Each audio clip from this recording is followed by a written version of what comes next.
Good afternoon, folks. Roger Gershman from the Gershman Group again, speaking with Barry Lax, a founding partner of Lax Neville. We have relied upon Lax Neville as a preeminent law firm, securities firm, when it comes to major issues, concerns about banks and brokerage firms and their employment law. Now, the purpose of this call, Barry, as you know, is to speak about the massive suits that are occurring regarding deferred compensation plans. Now, the concern is, are these ERISA plans or they're not ERISA plans? Now, advisors every day, as you know, deal with ERISA accounts, right? IRAs and pensions, 401ks and DB plans. The number one question that advisors have is, how can these defendants claim that their deferred comp is in violation of ERISA? So, Roger, thank you very much for that nice introduction. There are some deferred compensation programs that are actually ERISA plans. A good example of this is what happened in November of 2023. A court in the United States Southern District of New York concluded that Morgan Stanley's deferred compensation program is an ERISA plan.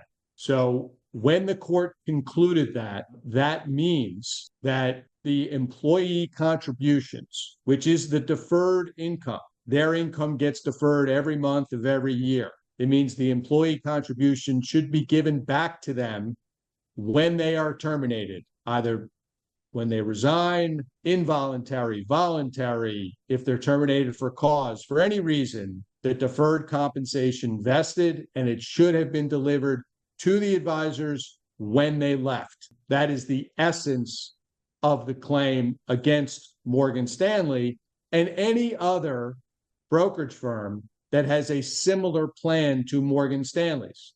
Merrill Lynch happens to have a very similar plan that Morgan Stanley has. I think that answers your question, but you may have a follow-up.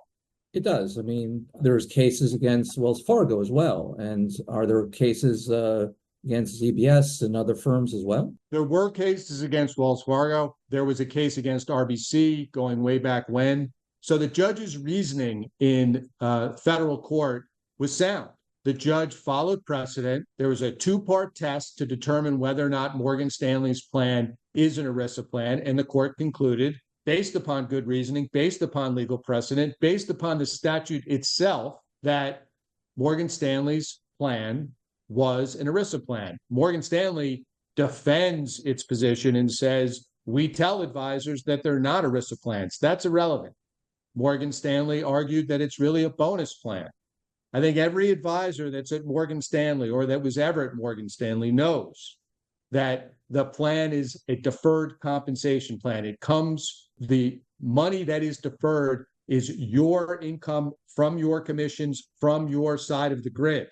It is not a bonus plan. It is formulaic, and it is money that's deferred, which you're supposed to get at some later future date. So there's no question in my mind that the Morgan Stanley deferred compensation plan is an ERISA plan. And Merrill Lynch's and some other plans as well, depends on the agreements as stated. It depends on how the income is deferred, whether it is a bonus plan, whether it's not. There's also certain exceptions to ERISA, whether it's called a top hat plan, but that's sort of getting into the minutia. But from Morgan Stanley's perspective, and I believe also from Merrill Lynch's perspective, these are ERISA plans. And if they're ERISA plans, it's very detailed and specific on how the employee contributions are vested, or whether even if they're considered employer contributions, how they're vested. And in circumstances, the folks that left Morgan Stanley or circumstances of folks that left Merrill Lynch, it seems to us that these deferred compensation awards should have been vested at the time that they left, at the time they were terminated. So they're accelerated at the time of termination, or should be. So Roger, you deal with acquiring firms of businesses, and when that happens, an advisor should come to you and say, I'm owed X amount of money in deferred compensation. this is what they're planning to cancel. At that point in time, it might be a good idea to look at the advisor's documents to see maybe they're canceling it in violation of ERISA or other state laws. There's also state laws out there that similarly protect employees from programs that are ERISA programs or are programs like that, retirement programs, but firms claim that they're not. Certainly, California is an example of a very employee, friendly, state, obviously. California, there's Illinois that's also very employee friendly. So there's definitely states out there where this conduct, this activity could violate those state statutes as well as ERISA. But when we price a candidate who wants to move from an existing firm to a new firm, invariably what we see, Barry, is that the acquiring firm taking in consideration the deferred comp and actually replacing it. What's your response to that? Well, they don't really replace anything. What the acquiring firm does is the acquiring firm gives an incentive to your clients, to the advisors, to come to their firm. And you can put any title you want on it, but there's no way the acquiring firm is going to pay or incentivize that team to come to their firm unless it makes sense for the acquiring firm, unless what they call the return on investment justifies whatever they're going to be able to earn in their deal. So that's why you're seeing deals. I think you see deals at 350, 375, 400% of trailing 12. And it goes up or down based upon how badly the acquiring firm wants those advisors and how badly they want to make money on those advisors. And that's really the issue. So there's not going to be any what they so-called replacement or make whole unless it makes sense for the acquiring firm. And I guess second, they don't just write them a check for walking in the door. I mean, the advisors have to work at the acquiring firm for years, sometimes 10 years, sometimes 12 years, until the advisors earn everything from their deal. It's sort of a red herring, however you want to call it. I mean, it's really just marketing that firms are saying, we're going to replace this, we're going to make you whole for that. No one's replacing anything and no one's making the advisors whole. And I imagine if you ask any acquiring firm, are you taking on the liability of Morgan Stanley or Merrill Lynch or any of these other firms? The answer would be unequivocally no, we're not taking on that liability. And when they join in a acquiring firm, they too have their own deferred compensation plans, and the agreements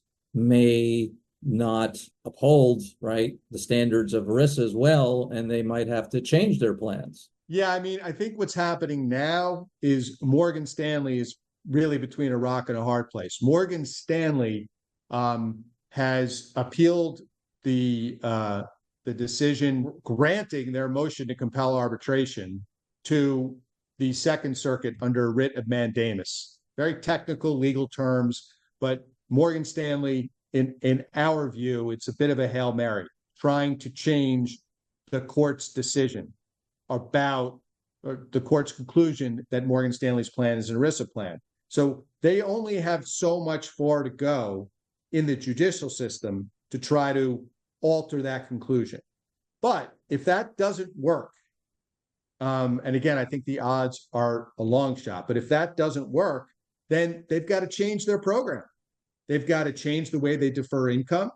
They've got to change the incentive-based formulaic compensation. They've got to make changes. And then also, I can imagine it's probably hundreds of millions of dollars are right now deferred, or hundreds of millions of dollars were canceled when advisors either voluntarily left or were terminated for cause. So in those circumstances, that's money that they have to go pay back those terminated advisors. So this could be hundreds of millions of dollars just for one firm, just for one firm. And we don't know what Merrill Lynch's exposure could be. or some of the other firms that are doing this practice that we're investigating, and we just don't know the answer yet. These claims started, as I understand, back in 2020. And so why are they coming to light just now with Morgan Stanley and Merrill Lynch? Actually, there's law that goes back well before 2020 about firms trying to evade their ERISA obligations by calling a plan something that it's really not. So this has been going on for years. But with Wells Fargo, it started a class action.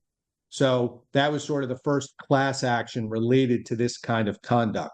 And then the Morgan Stanley class action followed right after. And then the Morgan Stanley judge's conclusion that Morgan Stanley's program is an ERISA program, that sort of now fueled the Merrill Lynch class action and has fueled all of these arbitrations, the Morgan Stanley arbitrations, the Merrill Lynch arbitrations, the Wells Fargo arbitrations. This is more than massive. I mean, this is arguably the largest claim I only know. I mean, what about yourself? I mean, this is just astounding. Yeah, I mean, I've been practicing in this area for 25 years, and this is arguably the largest institutional issue where it's going to affect all the different brokerage firms that are, in essence, violating ERISA. So it could be massive, it could be huge, and we just don't know what the ultimate outcome is going to be. So clearly you'd recommend any advisor who's listening to this call to produce their employment agreement, the deferred comp agreement, have you evaluated whether or not they're interested in leaving the firm or not, right? They need to know what their rights are, whether or not they, again, leave the firm, possibly get terminated. It's astounding. Yeah, I mean, we're very familiar with the Morgan Stanley and Merrill Lynch plans, but of course there are other firms out there, and I think it is important, especially your clients that have reached out to you, right? Because if you've got advisors reaching out to you, they're obviously considering a transition. They're considering a move, for whether it be for their business, their families, whatever the case may be. In those circumstances, they have to know what they're entitled to in the event that they transition and terminate their employment. So it'd be great to get a lawyer involved early. And again, it doesn't have to be Lax Neville. It could be another lawyer that's familiar with these deferred compensation plans and programs and arbitrations and litigation. But it is imperative that an advisor knows all of their options, right? And one of their options would be, so wait a minute, I've got $1 million here. Is this my money, your money? What happens with this $1 million? So I do think it's obviously important, especially if they're contacting you, to figure out what their options are, figure out what they're entitled to. What their rights are, right? What their rights are, sure. Just astounding. Barry, I think this is highly informative, right? To be continued. There already is precedent. There already has been settlements. And looking forward to speaking more about it, getting you in touch with who is listening to this call. And again, letting advisors know what their rights are. We're talking about, in any advisor's circumstance, it's hundreds of thousands, in many cases, millions of dollars with each advisor that we are in touch with. So it's massive. Really appreciate the opportunity to speak. Anybody listening to the call can reach out directly to Barry Lax Neville out of New York. They represent the creme de la creme of the largest, most successful advisors in the nation. They can reach out to us, of course, and put you in contact with you. And again, thank you so much for the opportunity to speak about this very important issue. Thank you, Roger. Take care. Thank you.